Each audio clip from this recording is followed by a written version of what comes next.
Film शुरू होती है फिलीपीन से। हम देखते हैं कि पूरे शहर में ज़ॉम्बी वायरस फैला हुआ है। हर कोई इसकी लपेट में आ गया है। सभी लोग इस वायरस का शिकार होकर एक दूसरे को काट रहे थे। पर इसी शहर में रहने वाला एक आदमी जिसका नाम फ्रांसिस था, वो और उसकी फैमिली खुशकिस्मती से अभी तक इस वायरस से बचे हुए थे। फ्रांसिस की फैमिली में उसकी वाइफ और 2 बेटे थे, जिनके साथ वो अपने गांव वाले घर में जा रहा था, क्योंकि उनकी सोच थी कि ज़ॉम्बी वायरस सिर्फ शहर में ही फैला होगा, गांव अभी तक बचा हुआ होगा। तो इस उम्मीद के साथ वो वहां जा रहे थे ताकि हम वहां महफूज रह सके और ज़ॉम्बी होने से बच जाएंगे। अब गांव में फ्रांसिस की मॉम डैड भी रहा करती थी। जैसे ही लोग अपने घर में आए, फ्रांसिस अपने डैड के रूम में जाता है। ये देखकर उसकी होश उड़ जाती है कि उसके डैड ने गन से खुद को शूट करके अपनी जान ले ली है, क्योंकि वो खुद भी एक ज़ॉम्बी बन गई थी। तो उन्होंने सोचा कि इन खूंखार ज़ॉम्बी जैसा बनने से तो अच्छा मैं अपनी जान ही ले लूं। मगर फ्रांसिस को दुख होता है उनकी मौत से। उसे बुरा भी लग रहा था कि मैं क्या सोच कर यहाँ आया था और क्या हो गया। अब वो अपने डैड की गन अपने पास रख लेता है, क्योंकि इस तरह के हालात में हथियार अपने पास रखना चाहिए। फिर वो कमरे से बाहर आता है, पर ये देखकर उसकी होश उड़ जाते हैं कि उसकी मॉम खून में लथपथ वहाँ खड़ी है। उनका जिस्म कटा कटा है,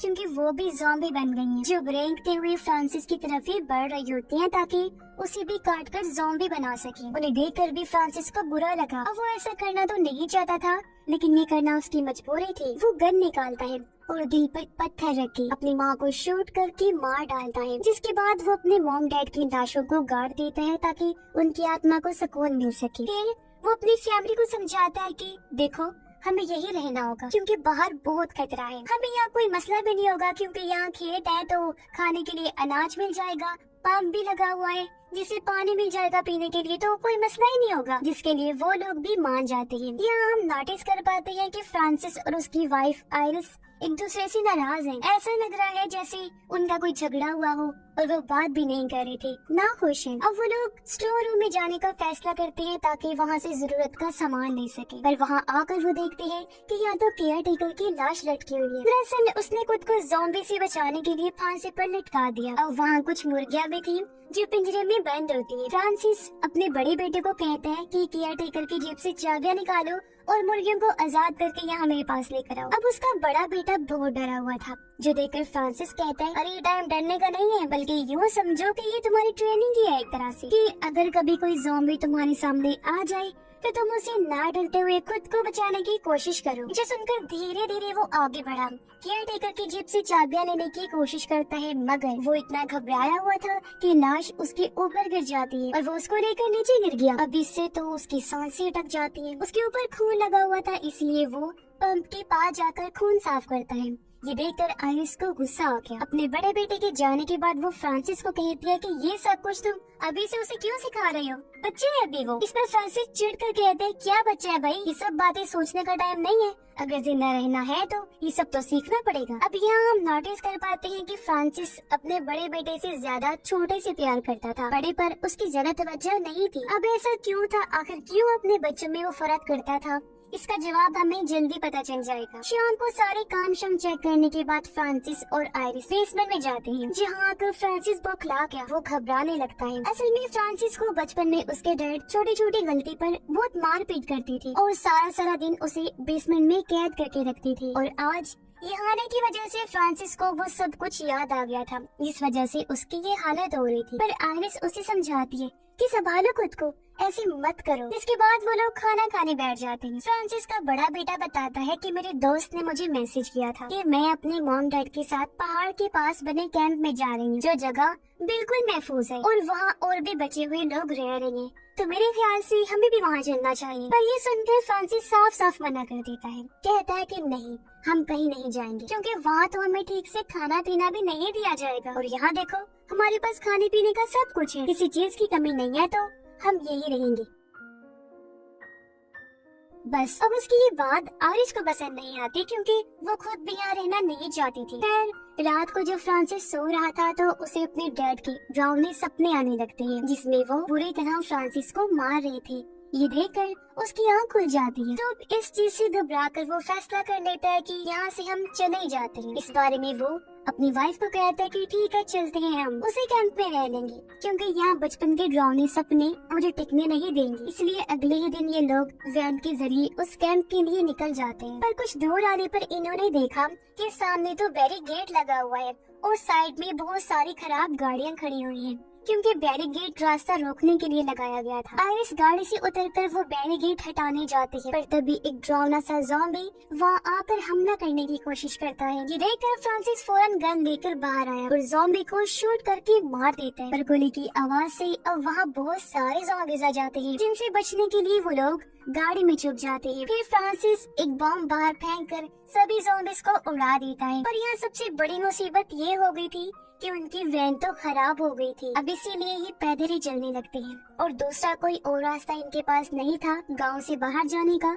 इसलिए वो वापस गांव में ही आ जाते हैं। फिर अगली सुबह फ्रांसिस जाकर अपनी खराब वैन को ठीक कर लेता है, पर इस बारे में वो अपनी फैमिली के लोगों को नहीं बताता, क्योंकि उसने जहन बना लिया था कि वो लोग यही रहेंगे। वो सोचता है कि गांव में तो मुझे बस बुरे सपने ही सताएंगे, ना कि ये ज़ॉम्बीज़। तो इसीलिए कुछ भी हो जाए हम यही रहेंगे, क्योंकि बाहर बहुत सारे ज़ॉम्बीज़ हैं। इसीलिए वो घर को और अच्छे से ठीक कर लेता है, लाइट्स वगैरह भी लगा लेता है। फिर अपने फैमिली के साथ डांस करने लगा ताकि वो लोग भी इंजॉय कर सके। इसके बाद फ्रांसिस के दोनों बेटे पुरानी तस्वीरें देखने लगते हैं, जिनमें फ्रांसिस के भाई की भी तस्वीर थी। अब यहाँ छोटा बेटा अपने भाई को कहता है, भाई आपने एक बात नोटिस की है, आप पापा के भाई जैसे दिखते हो, बिल्कुल न कि पापा जैसे। जो सुनकर तो बड़े भाई की होश उड़ जाते हैं, क्योंकि अब जाकर वो सारी बात समझता है कि अच्छा तो ये बात है कि पापा मुझसे इतना नाराज क्यों रहते हैं, क्योंकि उसे भी पता चल चुका था कि मैं उनका बेटा नहीं हूँ, बल्कि उनके भाई का बेटा हूँ। असल में फ्रांसिस के भाई के साथ आयरिस का ताल्लुक बन गया था, जिस वजह से ये बड़ा बेटा पैदा हुआ। और उसके बाद भी फ्रांसिस ने आयरिस को माफ कर दिया और उसने ही फिर दोनों बच्चों को संभाला। पर क्योंकि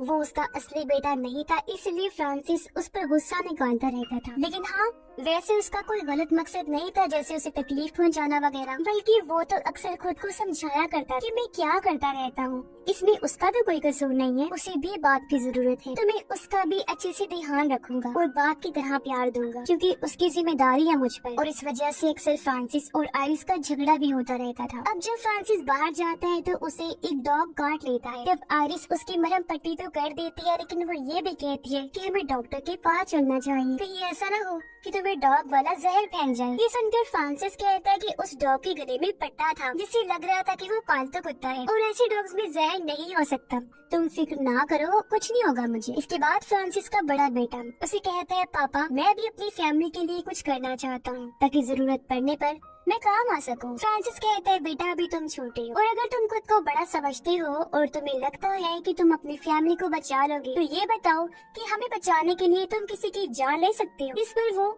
हाँ में जवाब देता है, कहता है कि जी पापा, अपनी फैमिली को बचाने के लिए मैं किसी की भी जान ले सकता हूँ। इसीलिए फ्रांसिस उसे गन देकर सामने शूट करने को कहता है। अब उसका बेटा काफी डरा हुआ था, पर फ्रांसिस उसे और डराते हैं ताकि उसके अंदर का सारा डर ही निकल जाए। तभी यहाँ पर आयरिस और उनका छोटा बेटा भी आ गया। ये देखकर आयरिस कहती है कि तुम क्या करवा रही हो इससे, अभी वो ये करने की काबिल नहीं हुआ। फ्रांसिस देख नहीं रहे कि वो कितना डरा हुआ है। अब अपनी माँ की ये बात सुनकर वो शूट कर देते हैं, पर गोली की आवाज सुनकर वहाँ ज़ॉम्बीज़ आना शुरू हो जाते हैं। इसलिए वो लोग अपनी जान बचाने के लिए घर की तरफ भाग जाते, पर ज़ॉम्बीज़ भी उनका पीछा करते करते घर तक आ गई थी। लेकिन इससे पहले वो घर में घुसते तभी वहाँ एक बड़ी गाड़ी में कोई आ जाता है, जो लाइट जलाकर हॉर्न देकर ज़ॉम्बीज़ का ध्यान अपनी तरफ करता है।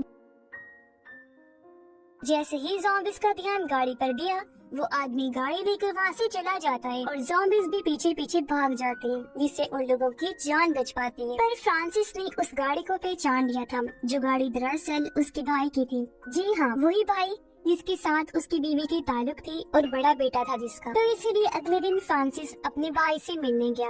वो काफी गुस्से में था। उसका भाई कहता है कि शांत हो जाओ भाई, मैं बस ये देखने आया था कि मॉम डैड ठीक है या नहीं। फ्रांसिस बताता है कि वो तो कब की मर गई है और उसे गन दिखाकर कहता है कि तुम्हारा भी अब यहाँ कोई काम नहीं है, चलो निकलो यहाँ से, वरना अभी के अभी तेरे सर में गोली मारकर जान ले लूंगा, समझे। तो वो कहता है, अरे अरे भाई, मैं यहाँ पर रहने नहीं आया हूँ, ठीक है ना। जो कहते हैं वो उसे एक नक्शा देते हुए कहता है कि सुना है पहाड़ के पास एक कैंप है, ये वहीं जाने का नक्शा है, अगर जाना हुआ तो चले जाना, वहाँ मैं भी वहीं जा रहा हूँ, तुम्हारी जान बच जाएगी। इतना कहकर वो गाड़ी में बैठकर वहाँ से निकल जाता है उस कैंप में जाने के लिए। पर फ्रांसिस अपने भाई की मदद लेना नहीं चाहता था, इसलिए वो नक्शे को जलाने लगता है। और अचानक वो रुक गया, सोचता है कि क्या पता ये नक्शा मुसीबत में काम आ जाए। जो सोचकर वो नक्शा अपने पास रख लेता है। वापस घर आने पर वो खिड़कियों पर लकड़ियां लगा देता है ताकि ज़ॉम्बीज़ लकड़ियों की वजह से अंदर ना सके। अब उनका छोटा बेटा खेलते हुए बेसमेंट में जाता है, जहाँ उसे खिड़की से बाहर एक बूढ़ा ज़ॉम्बी दिखाई देता है, जिससे बच्चे की हालत खराब हो जाती है। तभी उसे आकर आइरिस संभालती है और कहती है कि बेटा ये बूढ़ा और कमजोर ज़ॉम्बी है, जिससे हमें डरने की कोई जरूरत नहीं है। अब उनकी ये बातें फ्रांसिस ने सुन ली थी, इसलिए वो उस ज़ॉम्बी के पास जाकर उसका सर ही जिस्म से अलग कर देता है। अब जब फ्रांसिस नहाने के लिए जाने वाला होता है तो तभी यहाँ पर उसका बड़ा बेटा आ गया, जो वहाँ पर नक्शे को देख लेता है, लेकिन इससे पहले कुछ कर पाता फ्रांसिस उसे डांट कर वहाँ से भगा देते हैं। अब यहाँ फ्रांसिस की बातों से हम अंदाजा लगा लेते हैं जैसे उसका ज़हनी तवाज़ुन कुछ खराब होता जा रहा है। अब जब रात को सब खाना खा रहे थे तो बड़ा बेटा अपनी माँ को बता देता है कि डैड के पास एक नक्शा है। ये सुनकर आइरिस इस बारे में फ्रांसिस से पूछती है कि क्या ये बात सच है, तुम्हारे पास नक्शा या कोई ऐसी चीज है, जिस पर वो साफ साफ मना कर देता है कि नहीं तो मेरे पास तो ऐसी कोई चीज नहीं है, जरूर इसे कोई गलतफहमी हुई होगी। फिर वो यहाँ अपने बच्चों को भी बता देता है कि जानते हो तुम्हारी माँ यहाँ से क्यों जाना चाहती है, क्योंकि ये मेरे भाई के पास जाना चाहती है, जिसके साथ इसका चक्कर था। ये तो कुछ महीने पहले तुम दोनों को छोड़ के चली जाती, पर वायरस की वजह से नहीं जा पाई। ये सुनकर दोनों बच्चे बिल्कुल हैरान आइरिस से पूछते हैं मॉम ये बात सच है। आइरिस कहती है कि हाँ मैं जाना चाहती थी उसके पास। इस पर फ्रांसिस वो नक्शा निकाल कर दिखाता है और सबके सामने जलाते हुए कहता है कि कोई कहीं नहीं जाएगा, सब यही रहेंगे क्योंकि ये मेरा आखिरी फैसला है। अब हालांकि आइरिस उसे ऐसा करने से रोकती भी है, लेकिन वो नहीं रुकता, पूरा नक्शा जला ही डालता है। फिर तो वो लकड़ियों से मेन दरवाजा भी बंद कर देता है ताकि कोई बाहर ही न जा पाए। वो ये बहाना लगाता है कि बाहर ज़ॉम्बी घूम रहा है, तो इसीलिए दरवाजा बंद करना ही ठीक रहेगा ताकि वो अंदर न घुस जाए। ये सुनकर बड़ा बेटा कहता है पापा आप झूठ बोल रहे हैं, बाहर तो कोई ज़ॉम्बी नहीं है, आप हमें बस यहाँ कैद करके रखना चाहते हैं। ये सुनकर तो फ्रांसिस का इतना दिमाग खराब हो जाता है कि वो अपने बड़े बेटे को थप्पड़ मार देता है और कहता है कि तेरी हिम्मत कैसे इस तरह बात करने की, क्यों बोले तुम बीच में, तुम मेरी औलाद नहीं है, इसलिए बीच में बोलने का तेरा कोई काम नहीं बनता। अब तभी दरवाजे पर एक जख्मी सिपाही आकर दस्तक देता है, उससे मदद की जरूरत थी। फ्रांसिस कहता है कि चले जाओ यहाँ से,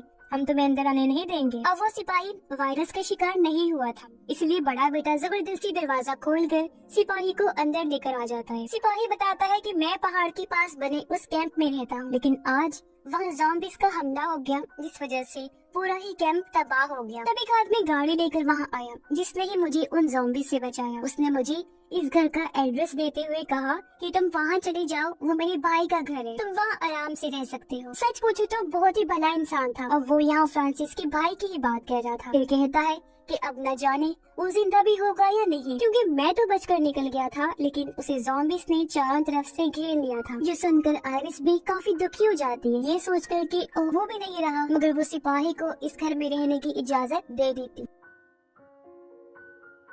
फ्रांसिस कहता है कि तुम यहाँ रह तो सकते हो, लेकिन बेसमेंट में रहोगे ताकि तुम मेरी फैमिली से दूर रहो। इसके लिए वो मान भी जाते हैं। अब रात को उनका बड़ा बेटा आइरिस के पास जाता है और रोते हुए कहता है मॉम मैं जानता हूँ कि मैं फ्रांसिस का असली बेटा नहीं, इसीलिए तो वो मुझसे प्यार नहीं करते, मगर मैं तो फ्रांसिस और सबसे प्यार करता हूँ ना, अपनी फैमिली समझता हूँ। अब मुझे लगता है कि यहाँ से बाहर भी कोई ऐसी जगह जरूर हो जो महफूज है, जहाँ हम आराम से रह सकते हैं। तो प्लीज माँ मुझे बाहर जाने की इजाजत दे दीजिए ताकि मैं अपने फैमिली को सेफ रख सकूं, कुछ कर सकूं, मतलब आप लोगों के लिए। लेकिन आइरिस इसके लिए तैयार नहीं होती, पर जब वो बार बार जिद करता है तो आइरिस क्या ही कर सकती थी, वो मान भी तो वो घर से भाग जाते हैं। अब अगली सुबह जब फ्रांसिस घर में बड़े बेटे को नहीं पाता तो वो हर जगह उसे ढूंढने लगता है कि न जाने कहाँ गया वो, लेकिन जब वो दरवाजे को खुला हुआ पाता है तो समझ गया कि वो भाग चुका है। इससे तो फ्रांसिस का दिमाग ही खराब हो गया और अब वो उससे में हथौड़ा उठाता है और उस जख्मी सिपाही पर वार करके उस बेचारे की जान ले लेता है। फिर तो वो आइरिस को भी मारकर बेहोश कर देता है। जब उसकी आंख खुली तो वो खुद को बेसमेंट में पाती है जहाँ छोटा बेटा भी था, क्योंकि फ्रांसिस ने दोनों को ही बेसमेंट में बंद कर दिया था, जिसका मतलब था कि वो और पागल हो गया है। तभी उसकी नजर उसी कुत्ते पर गई जिसने फ्रांसिस को काटा था। फ्रांसिस उसे पकड़कर मार डालता है और उस डॉग का मांस खाने के लिए उन दोनों के पास लेकर जाता है। पर जब आइरिस ने उसे खाने से मना किया तो गुस्से में फ्रांसिस प्लेट ही पटक के मारता है। प्लेट में चाकू था।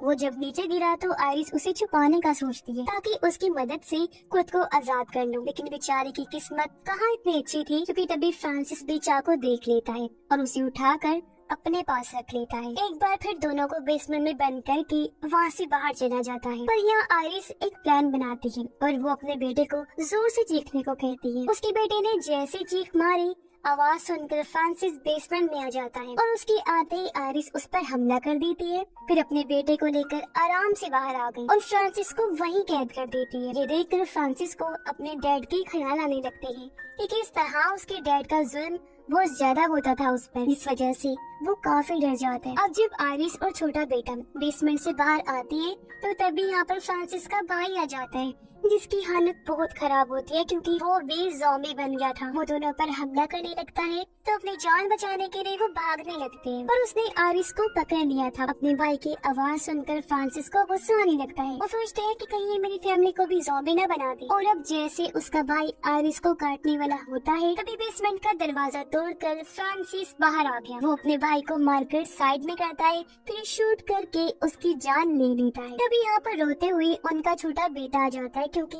फ्रांसिस के भाई ने उसके बाजू पर काट लिया था, यानी कि अब वो भी वायरस का शिकार हो जाएगा, ज़ॉम्बी बन जाएगा। ये देखकर वो घबरा गए, सोचते हैं कि ओह शिट, ये क्या हो गया, माय गॉड क्या होगा। पर आइरिस हिम्मत करके अपने बेटे का वो बाजू काट देती है ताकि वायरस पूरे जिस्म में न फैले और उसके जख्म की पट्टी करके फ्रांसिस को कहती है कि वैन लेकर आओ, जल्दी से इसे हॉस्पिटल लेकर जाना है। तब फ्रांसिस जल्दी से वैन के पास भागते हैं, लेकिन यहाँ पर उनका बड़ा बेटा जो गन लेकर खड़ा था वो फ्रांसिस को देख लेता है। अब उसे खून में लथपथ देखकर बड़े बेटे को लगता है कि शायद डैड पूरी तरह पागल हो गई और इन्होंने मॉम को भी मार डाला। इस वजह से वो फ्रांसिस पर गोली चला देता है। पर जब वो फ्रांसिस के पास आया वो उसके गाल पर हाथ फेरते हुए कहता है, मेरे बच्चे, तुम्हें भी मैं अपना बेटा मानता था और अगर कभी मेरी वजह से तुम्हारा दिल दुखा हो तो प्लीज मुझे माफ कर देना। अब ये देखकर उसे समझ लग जाती है कि मैंने इन पर गोली चलाकर बहुत बड़ी गलती कर दी है। वो कहता है, डैड मुझे माफ कर दीजिए, ये मुझसे अनजाने में हो गया। पर फ्रांसिस कुछ नहीं बोलता क्योंकि वो मर चुका था और इस वजह से उसका बेटा टूट जाता है। काफी दुखी हो गया कि ये मैंने क्या कर दिया। पर बेचारे फ्रांसिस को क्या पता था कि छोटे बेटे को बचाने के लिए वैन लेने जाऊंगा ताकि उसकी जान बच जाए, पर बड़े बेटे के हाथों ही मारा जाऊंगा। पर अब बड़ा बेटा वैन लेकर घर के लिए आने लगता है, जहाँ घर पर आइरिस फ्रांसिस के आने का इंतजार कर रही थी, पर उसे क्या पता कि वो तो मर चुका है। अब ना फ्रांसिस रहा था और ना उसका भाई जो इस फैमिली की देखभाल कर सकता, इसीलिए अब सारी जिम्मेदारी अकेली आइरिस पर आ गई थी, जहाँ उस बेचारी को अब अकेले अपने बच्चों को पालना था, वो भी ऐसे मुश्किल टाइम पर जब हर तरफ वायरस फैला हुआ है। अब ये फैमिली बेचारी वायरस से तो बच गई थी जैसे तैसे, लेकिन इनके साथ ये इतना बुरा हो गया। और इसी सैड एंडिंग के साथ ये फिल्म भी इधर ही खत्म हो जाती है।